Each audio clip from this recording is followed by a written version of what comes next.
பைத்தியக்கார பொண்ணு, பைத்தியக்கார பையன் மகனே, பைத்தியக்கார பையல முட்டா பழ. இப்ப என்னை பாரு, மீன் பிடின்னு சொல்லு, மீன் பிடிக்கணும் குலத்தொழில், ஆடு மாடு வளர்க்கணும் குலத்தொழில், மறுபடியும் ஆடு மாடு மேய்க்க சொல்றோம். என்ன பண்ணலாம்? படிக்கணும். படிக்க ஒப்பம் கொடுப்பான காசும் வார்த்தா கொடுப்பாங்க. பைத்தியக்கார பொண்ணு, பைத்தியக்கார பையன் மகனே, என்னை படிக்க வச்சவன் ஆத்தா அப்பன ஆடு மாடை தாண்டா படிக்க வச்சான். பைத்தியக்கார பையல பனை மரத்தையும் ஆடு மாட்டையும் வேப்ப மரத்தையும் வெள்ளாமையை வித்து படிக்க வச்சான்டா முட்டா பழ. டாக்டருக்கு படிச்சுட்ட 1.5 கோடி ரூபாய் கேட்கிறேன். ஒப்பம் கட்டுவானா உங்க ஆத்தா கட்டுவானா? அந்த பணத்தை எங்க ஆத்தா கட்டணும், எங்க அப்பா கட்டணும்.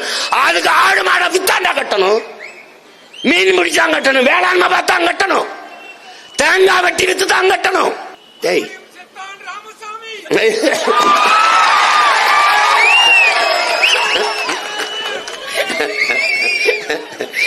இப்ப இருக்கிறவன தான் கொல்லணும்.